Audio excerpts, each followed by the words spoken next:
하나님 말씀은 로마서 13장 11절에서 14절까지입니다. 로마서 13장 11절에서 14절까지입니다. 로마서 13장 11절에서 14절, 우리 다 같이 한 목소리로 큰 소리로 봉독하십니다. 로마서 13장 11절에서 14절, 우리 다 같이 한 목소리로 봉독하십니다. 또한 너희가 이 시기를 알거니와 자다가 깰 때가 벌써 되었으니 이는 이제 우리의 구원이 처음 믿을 때보다 가까웠음이니라. 밤이 깊고 낮이 가까웠으니 그러므로 우리가 어두움의 일을 벗고 빛의 갑옷을 입자. 낮에와 같이 단정히 행하고 방탕과 술 취하지 말며 음란과 호색하지 말며 쟁투와 시기하지 말고 오직 주 예수 그리스도로 옷 입고 정욕을 위하여 육신의 일을 도모하지 말라. 아멘, 아멘. 오늘은 설교 제목이, 우리 말씀의 제목이 지금은 자다가 얻을 때입니까? 깰 때입니다. 저를 따라 하십니다. 지금은 자다가 깰 때입니다. 지금은 자다가 깰 때입니다. 성경의 이 말씀이 무슨 이야기입니까? 다 우리 자다가 지금 깨고 있잖아요. 우리 낮에는 다 깨서 행동하잖아요. 그런데 무슨 이런 말씀이 있습니까? 성경 말씀을 잘 보시면요, 교회와 하나님의 백성들이 기다리는 것이 있습니다. 밤에도 기다리고 낮에도 기다리는 게 있습니다. 그게 뭡니까? 그러면 우리 주님 다시 오실 그때를 기다리고 있습니다. 그런데 또 성경을 보시면 그때가 더디다고 느껴지고 그때가 아직 오지 않았기 때문에 그 기다리는 하나님의 백성들이 다 어떻게 하고 있습니까? 다 졸며 뭐라고 되어 있습니까? 잘세. 마태복음 25장에 보시면요, 하나님의 백성들이 다 졸면서 자고 있습니다. 그 이제 사도 바울이 그 졸면서 자고 있는 모습을 낮에 입는 옷하고 밤에 입는 옷하고 다른 모습을 가지고 졸면서 자는 신앙의 모습을 설명을 하고 있습니다. 성도님들, 밤에 입는 옷하고 낮에 입는 옷하고 다르다는 게 무슨 뜻입니까? 그러니까 낮에처럼 이렇게 단정하게 이렇게 해야 되는데 밤에 다른 옷 입고 이렇게 생활하는 그런 신앙인들이 있다는 겁니다. 그러니까 사도 바울이 깨라는 겁니다. 그게 아니라는 겁니다. 우리 주님 오실 때가 다 돼간다는 겁니다. 우리 주님께서 마태복음 24장에 보시면요, 주님이 다시 오시기 전에 이런 증상들이 있고 저런 징조들이 있는 것을 쫙 나열을 하셨습니다. 그런데 그 나열한 그 징조가 지금 보시면은 그게 지금 그대로 다 막 이루어지고 있는데도 사람들은 자고 있다는 겁니다. 마태복음 24장에 보면 어떤 징조들이 있어요? 예수님 오시기 전에 난리와 난리들이 일어납니다. 전쟁이 있고요. 그때 음식은 많을 거지만, 곡식은 많을 거지만 막 기근이 있습니다. 못 먹는 나라 사람들이 많이 생깁니다. 그리고 기근이 있고요. 처처에 비명소리들이 막 들려오고요. 불법이 막 성합니다. 그게 예수님 오시기 전의 상황이에요. 제가 어제 그랬잖아요. 지난 토요일 날 중국에서 6살 먹은 애가 납치가 돼가지고 몇 시간 뒤에 애를 찾았는데 마취를 시켜놓고 안구만 적출해 갔다고. 저는 그거 보고 깜짝 놀랐습니다. 저 중국 대륙은 상상을 초월하는 일들이 너무 많아요. 중국의 산부인과 의사가 어떻게 했습니까? 아기를 낳으면 산모들에게 와서 마음이 안 됐어요. 어떻게 그렇게 아이가 죽었나요? 그래서 하면서 애 죽었다고 그러고요.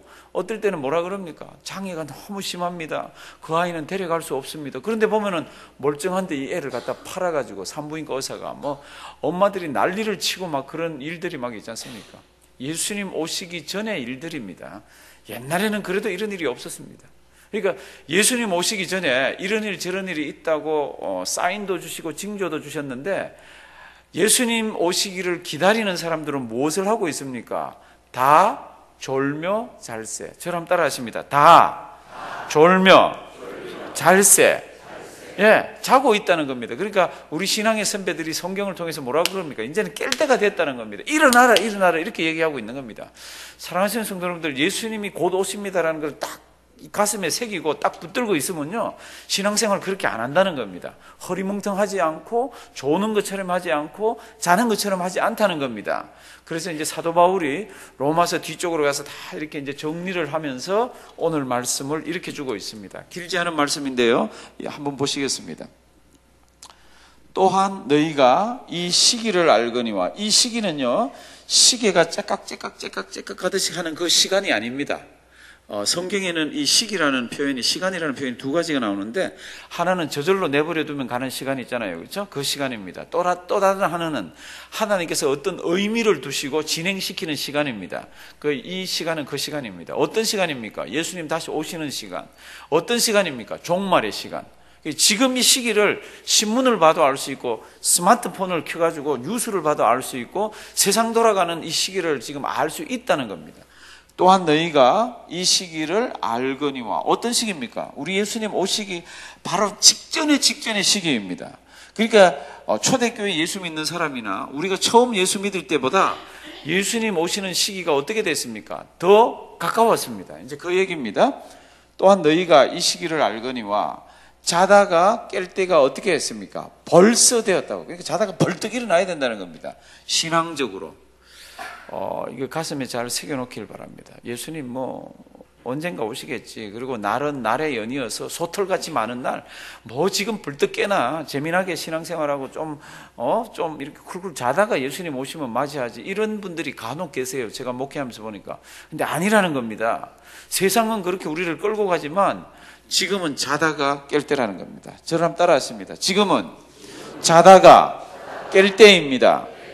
예, 잘 묵상하길 바랍니다. 혹시 우리 집이, 내가, 또 우리 주변이, 우리 구역이 지금 영적인 콜콜 깊은 잠을 자고 있다면 자다가 벌떡 깰 때가 벌써 되었습니다. 그 이유는 이제 우리의 구원이 처음 믿을 때보다 뭐라고요? 가까웠습니다. 근데 여기 하나 빠졌어요. 원래 원문의 뜻은 이게 비교급입니다. 비교급은 더 가까웠다 해야 되잖아요. 그죠? 비교급은 우리의 구원이 처음 믿을 때보다 더 가까웠습니다. 점점 가까워서 이제는 문 앞에까지 왔습니다. 컴퓨터가 개발이 되면서 점점 지금 요한계시록 13장, 14장의 일이 이렇게 이루어지려고 그러는 그 초기까지 왔습니다. 이게 점점 더 가까웠으니까 하나님의 백성은 어떻게 하라고요? 자다가 깰 때가 됐다고. 그래서 이제 상황 설명을 이렇게 합니다. 밤이 깊고 낮이 가까웠으니, 이렇게 되어 있습니다. 이게 밤이 깊다는 게 무슨 뜻입니까? 여기 깊다는 뜻은요, 원래 뜻은 밤이 이미 지났다라고 얘기하고 있습니다. 이제 낮에 빛이 다 지나가지고 바로 오는 그때라는 겁니다. 그리고 낮은 어떻습니까? 낮은 이미 와 있다는 겁니다. 그러니까 그 보드라인이라는 거죠. 성도 여러분들, 새벽이라는 것이 어두운 새벽이 있고 지금 빛이 이렇게 밝아오는 새벽이 있잖아요. 그때라는 겁니다. 사도 바울은 그런 위기의식과 그런 경계의식을 가지고 지금 믿는 사람들에게 뭐라고 그럽니까? 깨라고 얘기를 합니다. 오늘 우리가 성경 읽은 이 성경 창세기 출애굽기 레위기 할 때, 오늘 성경 어느 성경이에요? 로마서잖아요. 로마서는 사도 바울이 누구에게 준 편지입니까? 로마에 살고 있는 성도들에게 줬습니다. 얼굴도 잘 모르는 분들이 대부분이에요. 로마에 살고 있는 성도님들에게 이 편지를 줬는데, 성도님들, 이 당시에 로마가 어떤 데입니까? 이 당시에 로마는 전 세계에서 가장 살기 좋은 데입니다. 전 세계에 제일 좋은 것들이 다 모여 있는 곳입니다. 이 사람들의 하루 일과는 새로운 곳이 없는가, 오늘 목욕탕 새롭게 오픈한 데 없는가, 이런 것들입니다. 목욕탕이요, 대단합니다. 로마 문화에. 오늘 어느 나라 누가 어떤 문물이 들어왔는가, 이거로 홀딱 생각이 다 빠져 있을 때입니다. 그리고는 세상에 향락이요, 다 있는 데입니다. 로마라는 곳이. 거기에서 신앙생활하는 게 쉽지가 않습니다. 어떤 신앙생활입니까? 우리 주님 오십니다. 아멘. 예수 믿어야 구원받습니다. 아멘. 그래가지고 이 사람들이 다 예수를 믿고 있는데요, 시간이 지날수록 거기에 젖어드는 거 있죠. 시간이 지날수록 그 속에서 헤어나지를 못하는 거 있죠. 사도 바울이 무엇이라고 얘기합니까? 로마에 있는 성도님들이요, 지금은 자다가 어떨 때요? 깰 때라. 지금 저랑 따라하십니다. 지금은 자다가 깰 때라. 이 이야기를 하고 있습니다. 밤이 깊어졌다가 밤이 이제 다 끝났다. 그리고 낮이 지금 벌써 왔다. 그런데 이렇게 쿨쿨 자면 어떡하느냐. 우리 주님이 오실 때가 됐는데, 그러면서 밤이 깊고 낮이 가까웠으니 그러므로 우리가 어두움의 일을 벗고 빛의 갑옷을 입자. 옷을 2개 입고 있는 거예요. 어두울 때 입는 옷을 입고 서울서 로마 거리를 다니면서 예수 믿는 사람인데 이거 재미를 보고 있는 거예요. 물 좋은 곳이라 그러면 가리지 않고 예수 믿는 사람이 신앙생활하는 거예요. 이렇게 얘기합니다. 빛의 갑옷을 입고 하나님의 백성이라면 그렇게 살 수가 있는가? 네가 깨어가지고 보면은 그 생활은 정리해야 되지 않는가? 이 이야기를 하고 있습니다. 그래서 밤이 깊고 낮이 가까웠으니 그러므로 우리가 어두움의 일을 뭐라고요? 벗고 빛의 갑옷을 입자. 이것은 옷 벗고 입는 겁니다. 옷은요, 입으면 다른 걸 벗어야 되잖아요. 벗으면 분명히 다른 걸 입어야 되잖아요. 이거 분명히 구별이 되는데 신앙은 구별이 안 된다는 겁니다. 13절. 그래서 이제 뭐라고 표현하고 있습니까? 밤에 어두움의 옷을 입고 어두움의 자식처럼 나가가지고 행동하는 것을요, 때와 같이 단정히 좀 행해야 되는데 밤에는 어떻게 하고 있습니까? 방탕과 술 취하고 있고요, 음란과 호색하고 있고요, 쟁투와 시기하고 있습니다. 그러니까 로마라는 그 사회 속에서요, 얼마나 재미나고 얼마나 좋은 게 많은지 모릅니다. 신앙 다 뺏기고요, 세상 좋아하는 대로 돌아가는 거 있죠. 어떻게 보면 지금하고 똑같을지 모릅니다. 우리의 조국 서울이라는 것은요, 없는 곳이 없습니다. 이제 우리가 떠난 지가 오래돼서 죄송합니다, 이런 표현. 그러니까 재미나는 곳들, 어디 가면 쑤셔가지고 즐거운 시간을 보내도 괜찮은 그 노하우가 우리한테는 조금씩 다 있을지 모르지만은요, 이젠 싹 다 바뀌었습니다. 지금은 더 난리를 치고 있습니다. 더 난리를. 뉴욕은 어떤 것 같아요? 우리 뉴욕은 온 세상에 좋은 문물이 다 들어와 있잖아요. 딱 취해가지고 생활하기 좋은 데가 뉴욕입니다. 사도 바울은 이렇게 얘기합니다. 벗자라는 겁니다. 벗자라는 거. 그거 좀 벗어버리자는 겁니다. 이제 주님 오실 때가 됐으니까. 그리고는 신앙의 아름다운 그 믿음의 옷들을 다시 입자라는 겁니다. 주님의 옷을 다시 입자라는 겁니다. 그리스도로 입자라는 겁니다. 그러면 신앙생활을 그렇게 할 수가 없다는 겁니다.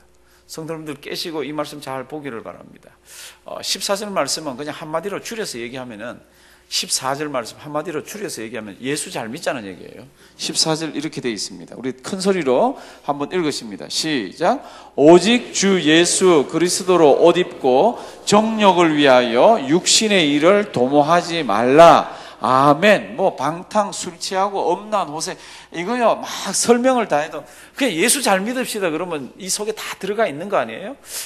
예수 잘 믿는다는 뜻이 뭐예요? 그걸 다 포함을 하고 있습니다. 예수가 내 구주고 예수가 나를 위해서 돌아가신 것이 실감이 나고 벌떡 깨어서 주님 오실 날을 바라보고 있다면, 어두움의 옷을 입고 어두움의 자식처럼 그 어두운 데 들어가서 다른 사람이 안 본다고 그런 거 하지 않는다는 겁니다. 사도 바울은 다른 곳에서는 이렇게 표현하고 있습니다. 숨은 부끄러움의 일들이 있는데 하나님의 백성들은 숨은 부끄러움의 일들을 다 버려야 된다고 그럽니다. 그런데 숨었다는 뜻이 뭐예요? 다른 사람 모른다는 뜻이잖아요. 부끄럽다는 뜻은 뭐예요? 자기는 안다는 뜻이잖아요. 그리고 하나님도 안다는 뜻이잖아요. 그러니까 숨은 부끄러움의 일들이 하나님의 백성들에게 있으면 되지 않는다는 겁니다. 그거 다 버려라는 겁니다. 그리고는 어떻게 살아야 됩니까? 낮에와처럼 다른 사람들이 다 보는 데서 어떻게 그런 짓을 합니까? 그러니까 그렇게 하지 말고, 주님이 오신다, 내일 오신다, 어쩌면 모레 오실지도 몰라, 그렇게 딱 깨워서 그렇게 하나님의 백성답게 살라는 겁니다. 사랑하시는 성도 여러분들, 지금이 어떤 시대입니까? 지금이 잠을 쿨쿨 자게 만드는 시대입니다. 지금 취하게 만드는 시대입니다. 우리는 그 취하게 만드는 전 세계의 어떤 데는 도성 속에 살고 있잖아요. 참 이 속에서 먹고 사는 것만 해도 우리는 대단한 겁니다. 어떻게 한국에서 우리 어떤 분은 시골에서 오시기도 했고 어떤 분은 이쪽 저쪽에서 왔는데 뉴욕이라는 곳에 와서 막 먹고 살고 신앙생활하고 불쌍한 사람도 없고, 이게 어떻게 참 가능한지 이거 하나님의 은혜 중에 은혜입니다. 그런데 이 뉴욕이라는 데가 만만한 데가 아닙니다. 제가 전에 이런 말씀 드렸지 않습니까? 전 세계에 유대인들이 쫙 흩어져 있고요, 유대인들이 있는 곳마다 회당이 있고 회당이 있는 곳마다 랍비가 있지 않습니까? 그런데 뉴욕에 있는 랍비가 이렇게 얘기합니다. 전 세계에서 유대인들이 가장 신앙생활하기 어려운 곳이 어딘가? 뉴욕이다, 이렇게 얘기하고 있습니다. 뉴욕이다. 참 유대인들도요, 신앙생활하면서 스트러글 해보니까 뉴욕이 어렵다고 얘기를 합니다. 하물며 우린들만 안 어렵겠습니까? 근데 성경은 오늘 우리에게 이렇게 얘기합니다. 지금은 자다가 뭐라고요? 깰 때라. 저랑 따라 하십니다. 지금은 자다가 깰 때라. 예, 사도 바울이 지금부터 한 1950여 년 전에 로마 교회를 향해서 막 경고를 합니다. 경고를 하는 이유가 뭡니까? 겁을 주기 위해서 하는 거 아니잖아요. 깨어서 바르게 신앙생활하자 그러는 거잖아요. 텔레비를 보시면 간혹 태풍이 올라온다고 막 경고를 줍니다. 태풍이 올라온다고 경고를 주는 이유가 뭡니까? 겁줄라 그러는 거 아니잖아요. 그 경고를 주는 이유는 앞으로 이런 일이 닥칠 거니까 준비하라 그러는 거잖아요. 성경을 보시면 이곳저곳에서 우리 주님 오신다는 이야기가 얼마나 많은지 모릅니다. 우리 주님 이 땅에 오셔서 십자가 지시고 우리를 위해서 땅에 장사 지내셨잖아요. 그리고는 가장 큰 우리 신앙의 센터 속에 뭐가 있습니까? 그 예수님은 뭐 하셨습니까? 부활하셨습니다. 그리고는 어떻게 하셨습니까? 이 땅에 계신 게 아니라 하늘나라 가셨지 않습니까? 하늘나라 가신 우리 주님 어떻게 하십니까? 다시 오십니다. 그게 우리 신앙을 싸고 있는 큰 테두리잖아요. 그런데 다시 오신다는 것을 자꾸 잊어먹고 있는 거죠. 다시 오신다는 것을 알면서도요, 이거를 마음속에 담아놓고 있지 않는 거죠. 사도 바울이 너무너무 안타깝습니다. 뭐라고 이야기를 합니까? 로마의 교인들을 향해서, 로마의 교인들이요, 지금은 자다가 어떨 때라? 깰 때라. 절 따라 한번 하십니다. 지금은 자다가 깰 때라. 사랑하시는 성도 여러분들, 우리는 순례자들입니다. 주님 앞에 순례자가 무슨 뜻입니까? 막 이 땅의 모든 것들을 다 가지고 주님 앞에 서는 자가 아니잖아요. 순례자는 단촐합니다. 어느 날인가는 툭툭툭툭 다 틀어야 됩니다. 툭툭툭툭 다 어떨 때는 버려야 됩니다. 오늘도 기억하시기 바랍니다. 왜 그렇게 툭툭 버려야 됩니까? 주님 오실 날을 준비하면서 잘 맞이하기 위해서. 저를 다시 한번 따라 하십니다. 지금은 자다가 깰 때입니다. 예, 기도드리겠습니다. 사랑의 하나님, 귀한 하루 주셔서 감사드립니다. 어제도 그저께도 그저께도 우리는 하루를 이 땅에 삽니다. 사는 동안에 하나님, 세상에 좋은 것들이 너무 많아서 때로는 새벽기도 드리고 들어가서도 하루 종일 성경 말씀도 잊어먹고 또 영적인 것들도 다 잊어먹고 그렇게 살 때도 있었던 것을 주님이 아십니다. 오늘 귀한 말씀 주셔서 감사드립니다. 주님 앞에 설 때까지 깨어있는 우리들 되게 해 주시옵소서. 세상의 신문들을 보면은 성경에 이야기했던 것들을 하나하나 설명하고 있습니다. 어쩌면 내일이나 모레쯤에는 미국이 또 시리아를 또 공격할지도 모릅니다. 전 세계가 어느 방향으로 튈지도 모릅니다. 하나님, 이런 속에서 하나님의 말씀을 붙들고 깨어서 주님 앞에서 신앙생활하게 하여 주시옵소서. 하나님, 내가 깨어야 우리 가정이 깹니다. 내가 깨어야 우리 자녀들을 깨웁니다. 내가 깨어야 구역원들을 깨우고, 내가 깨어야 친구들을 깨우고, 내가 깨어야 교회가 깹니다. 깨게 해 주시옵소서. 겉으로는 표가 나지 않지만 속 사람은 살아서 펄쩍펄쩍 뛰는 우리 한인 동산교회 되게 하여 주시옵시고, 주님의 귀한 백성들이 세상 나가서 만나는 사람마다 깨우게 하시고, 만나는 사람마다 내가 믿는 예수가 얼마나 귀하고 아름다운지 잘 전해서 그들도 가까이 있는 교회에 나가는 역사들이 우리 통해서 일어나게 하여 주시옵소서. 그렇게 살면서 주위에 큰 복을 받게 하고 하나님의 큰 은혜 끼치는 우리 되게 해 주시옵소서. 우리 아이들 계약합니다. 주님께서 지켜주시고 긍휼히 여겨주시옵시고 아이들 마음속에 믿음 잘 심어주시옵소서. 장성한 자녀들도 있습니다. 하나님, 좋은 가정 이룰 수 있도록 하나님 배우자들을 잘 허락하시고, 하나님 직장을 찾는 우리 자녀들도 있습니다. 하나님, 좋은 사람들 또 좋은 직장들 허락하셔서 신앙생활하며 가정 꾸리는데 부족하거나 불편하지 않도록 하나님 도와주시옵소서. 하나님, 주님의 몸된 교회에 사업 때문에 눈물 짓는 자들이 있습니다. 하나님, 오늘도 기억하시고 지혜를 주시고, 또 오늘도 하나님께 주시는 지혜로 하나님께서 주시는 직장에서 또 잘 생활할 수 있게 도와주시옵소서. 우리 성도님들 가운데 육신이 연약한 분들이 많이 계십니다. 오늘도 하나님 아버지, 몸이 아플 때에 하나님 그 아픈 부분을 붙들고 아프지 않은 저 하늘나라 소망하며 주님 앞에 설 날을 기억하며 하나님 기죽지 말게 하시고, 하나님 신앙 꺾이지 않도록 도와주시고, 오히려 기도 많이 하게 하시고, 오히려 하나님 아버지 앞에서 바로 서서 신앙생활 할 수 있도록 도와주시옵소서. 하나님, 오늘 하루도 주님의 손에 의탁합니다. 하나님, 기쁘고 즐겁고 하나님 감격이 있는 하루가 되게 하시고, 오늘 하루 마무리하고는 하나님 감사합니다. 하나님 감사합니다. 또 가정마다 감사가 넘치는 하루 되게 하여 주시옵소서. 오늘도 귀한 시간 주심을 감사드리옵고 예수님의 이름으로 기도드리옵나이다. 아멘.